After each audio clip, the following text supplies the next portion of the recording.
What's going on, Packer friends? Welcome back to another episode of the Pack a Day podcast. I am your host, Andy Herman. You can follow me on Twitter at Andy Herman NFL. You can follow the podcast at Pack a Day Podcast. Of course, make sure to subscribe. Not going to do my normal quick hits episode following today's practice. Instead, I'm going to give you the full practice breakdown and everything that I saw. I have another episode planned for you tomorrow morning that you're going to want to check out, but I figured I would just give you the whole details of everything that I saw at practice today in this episode. So let's jump in right away. Now, before we get to the actual practice portion, Matt LaFleur, of course, did speak ahead of time. And one of the things I wanted to ask him, remember Sean Clifford yesterday had another great 2-minute drill. I think that's his fourth successfully completed 2-minute drill, at least even in like the last week and a half. Like he's been really, really good at it. I wanted to ask him about his ability in the 2-minute drill, which he responded to and said it's just kind of part of his DNA as a quarterback and things like that. But more importantly, I wanted to ask him, is he officially the number 2 quarterback? And I think it's been blatantly clear and obvious that he's the number 2, right? There's no question about that. But I wanted to ask him, is it official? Is he going to be your backup going into the season? Because part of me is just you never know how he's going to respond. It could have been the old, punt on the question and just say, we're always competing, which, by the way, he did with the safety group. And what we're going to talk about that in just a moment. But this was very clear. Sean Clifford is the number 2 quarterback. He has won the backup job. Like I said, I think that's mostly clear and obvious, but Alex Magoo now competing for number 3/practice squad. It will be Jordan Love as your starter, Sean Clifford as the 2, and then we will go from there.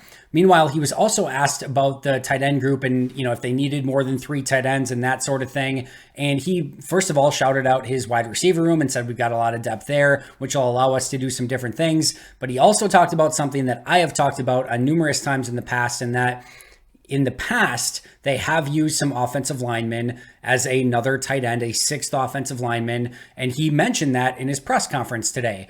Now, you'll remember the old Kevin Barry, you bacon from back in the day, but when they last did it, it was in 2020 when Mercedes Lewis, and they may have done it in some goal line situations since then, but when specifically they needed to use it was when Mercedes Lewis was out in 2020. And in that situation, they used Rick Wagner as a 6th offensive lineman.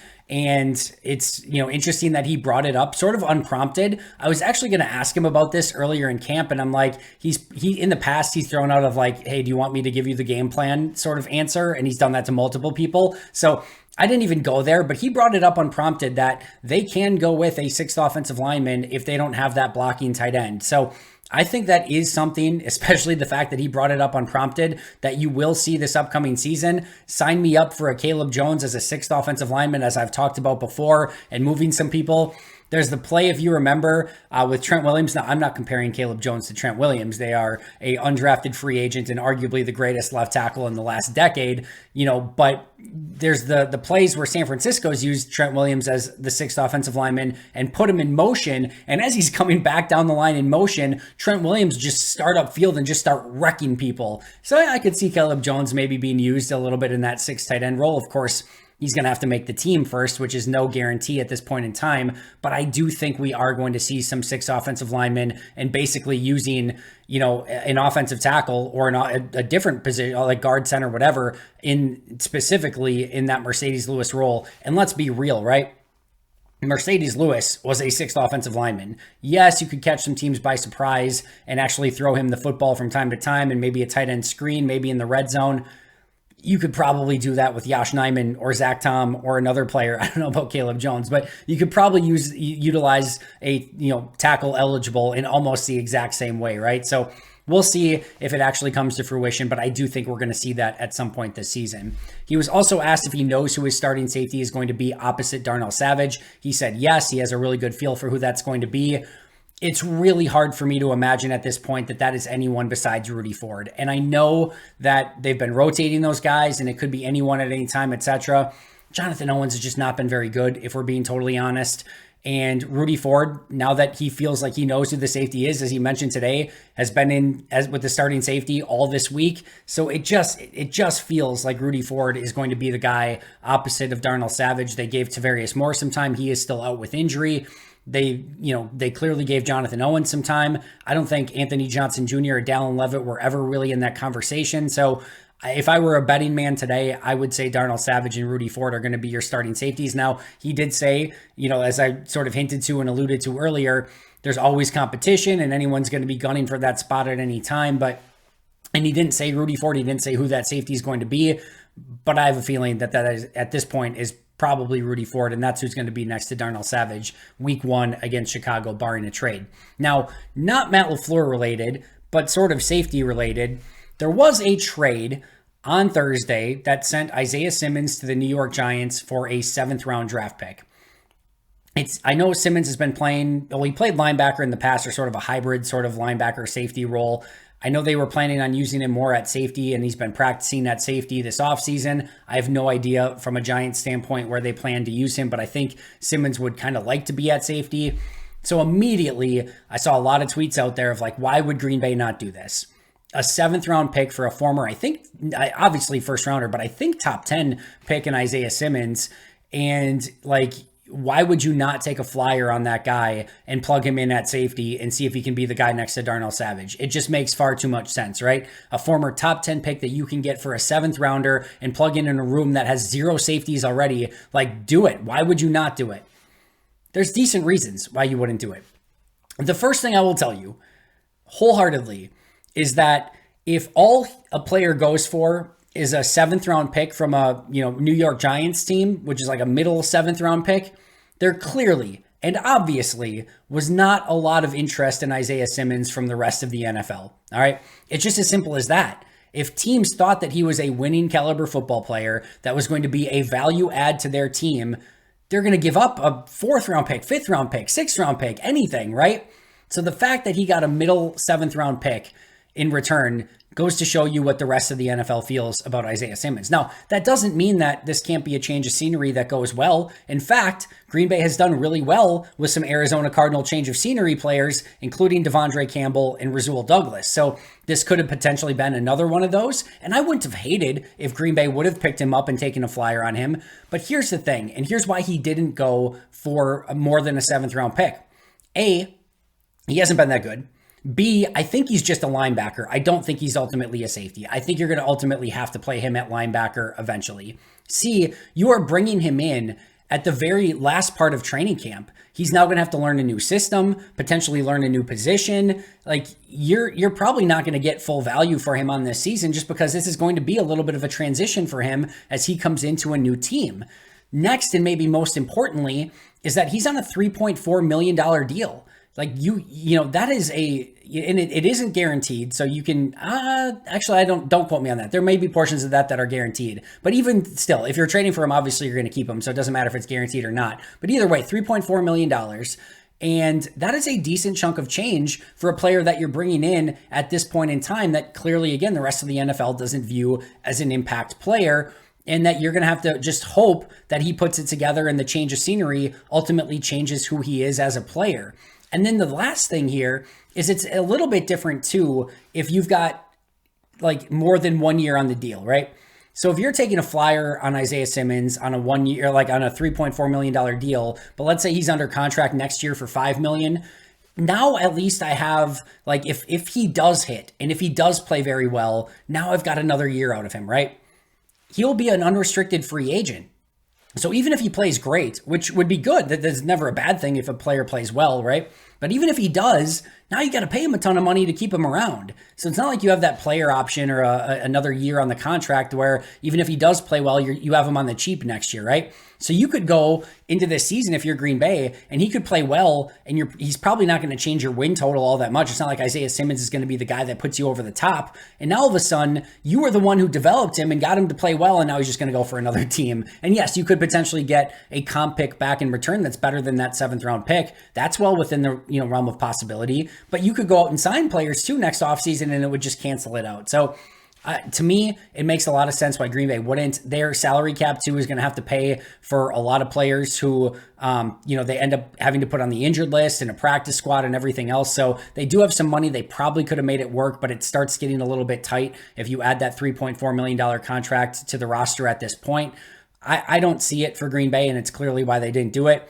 It would be an interesting conversation if the Giants and Packers both offered a 7th round pick to Arizona, which one they'd rather have. I think they're both, I think, in similar spots as regards to like win totals for this upcoming season from a Vegas standpoint, but yeah, not sure which one they would have accepted. But either way, I actually do think it makes sense that Green Bay did not go in that direction.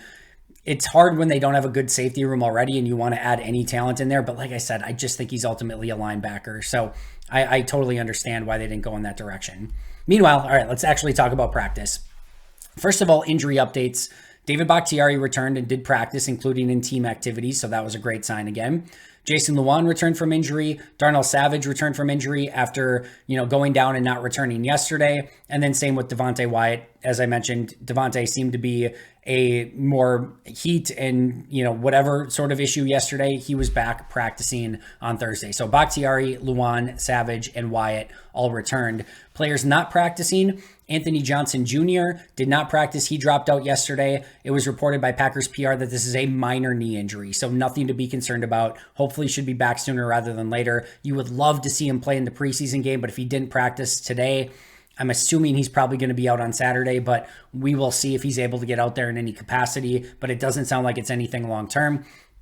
Dontavian Wicks, Tyler Goodson, Lou Nichols, Eric Stokes, Tavarius Moore, Luke Tenuta, Devondre Campbell, Bo Melton, and Henry Pearson were the other players that did not practice on this particular day. Let's go over starters. Your starters on offense: Jordan Love at quarterback, A.J. Dillon at running back, Samori Toure and Malik Heath at wide receiver. I think this is more of a, let's just get a really good look at these guys with the ones. And we did see Toure and Heath play a decent amount with the ones. And I think that's probably more like, we need to potentially make some roster decisions here, and we need to get as good of a look at these guys as we possibly can. Don't know for sure, but it was Toure and Heath starting at wide receiver, Luke Musgrave at tight end, Aaron Jones and A.J. Dillon in the backfield, Bakhtiari left tackle, Elton Jenkins left guard, Josh Myers center, John Runyon Jr. right guard, and then Zach Tom at right tackle. Meanwhile, on the defensive side, Rashawn Gary, Preston Smith at edge, TJ Slayton, Kenny Clark at defensive line, Quay Walker and Isaiah McDuffie at inside linebacker, Rasul Douglas and Jair Alexander outside at corner, Keyshawn Nixon in the slot, and then Darnell Savage and Rudy Ford as your starting safeties. Now, I think earlier this week, actually, as I finished up my film review, I tweeted out and I said, one thing I would really like to see this week is David Bakhtiari at left tackle, Elton Jenkins at left guard, Zach Tom at center, John Runyon Jr. at right guard, and Rasheed Walker at right tackle. Lo and behold, there's a red zone portion of practice. Who are the 5 offensive linemen in that group? Bakhtiari, Jenkins, Tom at center, Runyon, and Rasheed Walker at right tackle. The rest of the team drills, both before and after that, were all your normal Bach, Jenkins, Myers, Runyon, Zach Tom. If I were betting a lot of money, I would still say Bach, Jenkins, Myers, Runyon, Tom is your opening day starting lineup. But I do think that's a really interesting option for Green Bay with Zach Tom at center, Rasheed Walker at right tackle. Don't think they'll go with it yet, but it just is another step really in the Rasheed Walker progression and really looks like he is ahead of Yashin Ayman at this point. We'll see. Nothing set in stone, but that does seem to be the case through the course of the last week and a half of practices and preseason games. Meanwhile, your second team offensive line, Rasheed Walker at left tackle, Sean Ryan at left guard, James Empey at center, Royce Newman at right guard, and Yosh Nijman at right tackle. Now, let's talk about Jordan Love's day really quick. Some of the throws that he made through the course of the day. On one of the very first red zone type drills, this was technically, I think, around the 25-yard line. He did a great job of buying time, rolling to his right, and ultimately finding A.J. Dillon for a touchdown pass down the field. That was a really nice play by him. He then, I think they ran one of those deep crossers. I don't know if it was the crossing ones again. They did run that in some of the individual drills that they were doing, but Watson just completely outran Corey Ballantyne to the corner of the end zone. Love got it to him easily, and it was pretty easy pitch and catch for a touchdown on that play. He also had a back shoulder play in the far corner of the end zone to Christian Watson. Now, the ball was really good. I don't know if it was a touchdown and a catch or not. Christian Watson going like this, saying for sure he caught it. Everyone on the defense, both on the side of the field and that was in the actually in on the play, everyone's waving incomplete. Didn't see what the referee ultimately, decided upon. Will be one of those beautiful mysteries forever. But it doesn't really matter from a Jordan Love standpoint because he gave a really nice ball on a back shoulder to Christian Watson. Watson had his hands on it. Just don't know what happened at the end. Everything was muddled. You couldn't really see what happened.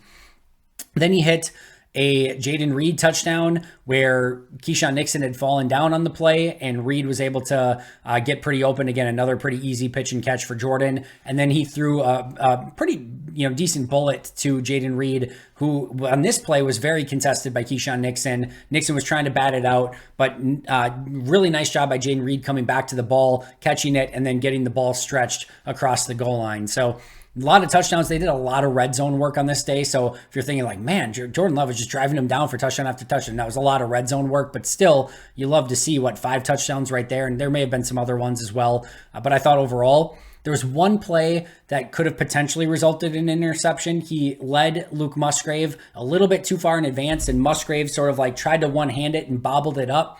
And then when he bobbled it up, he couldn't get to it. And then I think it was Savage came and he got one hand on it from the other side and he bobbled it up and tried to catch it one-handed. It ultimately resulted in just an incomplete pass. Ball fell harmlessly to the ground.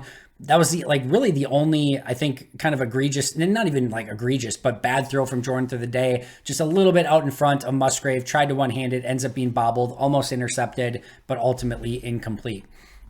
That was the main takeaways from Jordan's day. Anders Carlson, meanwhile, 33-yard field goal or extra point, whatever you want to deem it as, good. 42-yarder, good. 44-yarder, good. 45, no good. However, before the actual kick, the play was blown dead. I don't know if it was an offsides or whatever the case may be. Everything was chaotic. So all the whistles were blowing and they completely blew the play dead. He kicked it anyway. It did not go in. I would not count that one just because everything was sort of chaotic. And again, the play was called dead before he ever kicked the ball. So we won't count that one. They redid that one and the 45-yarder was good. 47-yarder, no good off the left upright, and then a 53-yarder that he absolutely crushed. That's another one that's probably good from 68 yards, I would say. He got all of that one. Then at the very end of practice, the very last 2 plays of practice, the whole team gathers around Anders Carlson. Jordan Love is throwing water in front of him. Everyone is trying to distract him. It's a 50-yard field goal with the entire team going nuts.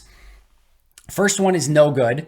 The second one, they do the exact same thing, 50-yarder, and he does hit that one to end practice. So I would say officially 6 for 8 on the day. Good from 33, 42, 44, 45. No good from 47 off the left upright. Good from 53. Then missed from 50 with some chaos, and then made from 50 with some chaos. So 6 for 8, some good stuff, but still, this is the issue, right? That was one of his better days, and he was 75%.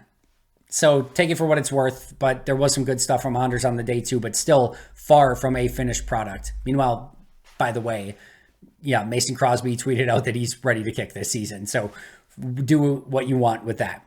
Jaden Reed, another really nice day. He did have a drop on the day that did hit him in the hands that it just ultimately dropped. It was probably a 5-yard completion anyway. Not really any harm or foul, but you want to see him catch everything. And he has had some drop issues throughout the course of training camp and practice so far.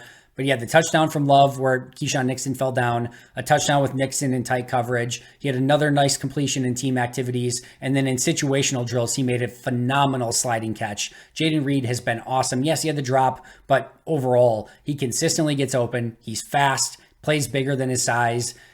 I don't know what else to say. He's had a really, really, really nice training camp and looks ready to be a major part of this Packers team this regular season. Meanwhile, the guy covering him on a couple of those plays, Keyshawn Nixon, that's at least 3 times this week where he fell down in coverage. Christian Watson in the red zone, and then 2 times against Jaden Reed where, he gave up completions because he didn't stay on balance, right? I would say Nixon in coverage has been pretty tough, meaning it hasn't been great so far in camp. And I think he still has that position on lock, but don't be surprised with the way that Rasul's playing on one outside corner. You've got Jair at the other.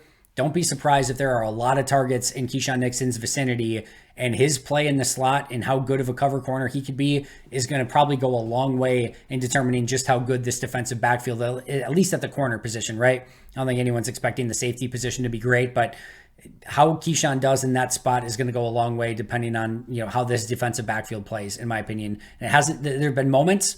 I thought he had a really nice preseason game against New England, one of my highest graded players, not a ton of plays, but I thought he graded out really well in that game. But in camp, a little bit more to be desired out of Keyshawn at the actual corner position. Meanwhile, yesterday and the day before that, or at least yesterday, Jadakiss Bonds was a player that kind of came out of nowhere and had a really big day. Today was Keyshawn Banks. he had a really gorgeous pass rush against Elton Jenkins one-on-one where he beat Jenkins clean and got a clean sack in quotes, on Jordan Love. Like, it was a really nice pass rush, one that like opens your eyes a little bit and goes, huh, I didn't know Keyshawn Banks had that in him. But he beat Elton Jenkins clean, and in a team activity against the ones, picks up a sack against Jordan Love. Later in practice, not like your typical pressure, but he had a really nice pass rush set against Zach Tom and really got Zach Tom sort of backed into the quarterback a little bit. I would consider it a pressure. Either way, it was a nice rep from Banks as well. Nice day from Keyshawn Banks, somebody that I would expect to be on that 16-man practice squad once they finalize their roster. Meanwhile, it was a day of trick plays. You saw Aaron Jones on a jet sweep. You had a pop pass jet motion once again off of jet motion to Luke Musgrave. So that's the second time they've put Musgrave in motion in training camp and tossed him the ball and let him go.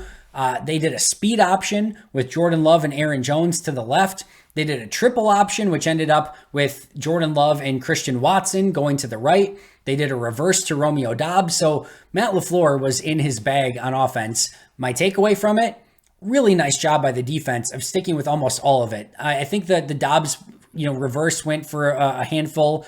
I think the Aaron Jones jet sweep went for maybe 8 to 10 yards. But overall, like, the offense kind of threw the kitchen sink at the defense, and the defense responded pretty darn well in knowing exactly what to do with those plays. So nice job, like, fun to see from the offense, but really nice job by the defense, really containing all of those, considering the offense, again, did kind of throw the kitchen sink at them.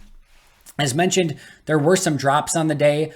There was a play where Jordan hit Romeo Doubs right in the hands, and Rasul came through and knocked the ball out. Now, it's a good pass breakup by Rasul, but I would have liked to see, Romeo kind of come back to it a little bit more, attack the ball, and make sure that it's not going to be broken up. Jaden Reed had the clean drop, which I mentioned, and then Samori Toure had one where Love hit him down the corner of the field, hits him in the hands, and Jonathan Owens came and knocked that ball out. So you'd like to see the receivers sort of pay some of those throws off. Those should have been 3 completions for Jordan Love that ended up in 3 incompletions. So if you read the stats on the day, whatever he ends up being, just know that Love probably should have had 3 more completions if his receivers help him out. Meanwhile, he threw a very contested pass to Malik Heath right after those drops. Malik Heath plucks it out of the air. Defender tries to knock it out. Malik Heath had none of it. Strong hands, possessed the catch, got upfield. Nice play, and Malik Heath continues to impress. Some other notes, I thought Devontae Wyatt and Rashawn Gary had a nice practice getting some pressures. Now, one of those pressures for Rashawn Gary, which would have been a very clean sack, was one-on-one with Luke Musgrave. And listen, blocking Rashawn Gary one-on-one with Luke Musgrave, a rookie tight end who's not known for his blocking, is definitely a choice. Rashawn Gary made quick work of Luke Musgrave and got in there for a sack. Jadakiss Bonds had a really nice reception on the slant route. I've seen enough out of Jadakiss now that he probably needs to be on the practice squad. This is a player who earlier in OTAs and mini camps, I thought was like the 90th player on the team. He was dropping passes, just didn't look the part at all. He has taken a significant step from that point until now. He looks like a totally different player. He's got great size. He's plucking the ball out of the air. You've had some 80 and 90 yard touchdowns. He has done some really, really good stuff. And the flashes have been really impressive. 53-man roster guy? No, but I would lock him up on the practice squad and make sure that he does not go to another team and make him a priority if I were Green Bay, because the flashes have been really, really fun out of Bonds this week. Meanwhile, a very tough drop for Tucker Kraft. Sean Clifford had Kraft running open in the end zone, and Kraft did a nice job getting open, but completely misjudged it. Not only did he drop it, the ball went off of his face mask and fell incomplete. So not sure what happened there for Tucker Kraft, but one he not only needs to come down with and make a nice touchdown reception, it certainly can't hit you in the face mask and fall incomplete. Carl Brooks and Colby Wooden had another nice day getting in the backfield. Brooks with a sack, Colby Wooden with a pressure. Those two have shown up all throughout training camp and practices, preseason games, etc. And then we also saw an A.J. Dillon touchdown run. Nice run by Dillon, probably a 10-yard touchdown run. But the reason I wanted to bring it up, blocking on that play in front of him, David Bakhtiari, Elton Jenkins. Runs to the left, and Jenkins and Bakhtiari both had phenomenal blocks. easy hole for Dillon, touchdown. And that's what the, hope is that if Bakhtiari and Jenkins can stay healthy, they can be a huge part of this offense, blocking on that left side, both on Jordan's blind side and then for the running backs, Jones, Dillon, etc. So really nice run blocking there from Bakhtiari and Jenkins, which I think everyone's hoping they can reestablish themselves as the best left side of any offensive line in all of football. Those are all my news and notes and really everything that I saw at practice from Thursday. That is going to do it for me today. Tomorrow, I'm going to be going over a little bit of maybe some potential, surprise roster cuts and who could be in that conversation as we start ramping up towards 53-man roster, final projections. Of course, we've got Packers Seahawks coming up, so we'll have a preview coming up on that as well. Make sure to subscribe, as I mentioned, if you have not already. Also hit that notification so you can be the first to know when a new episode comes out. I'll see you guys tomorrow, but until next time, and as always, go Pack Go.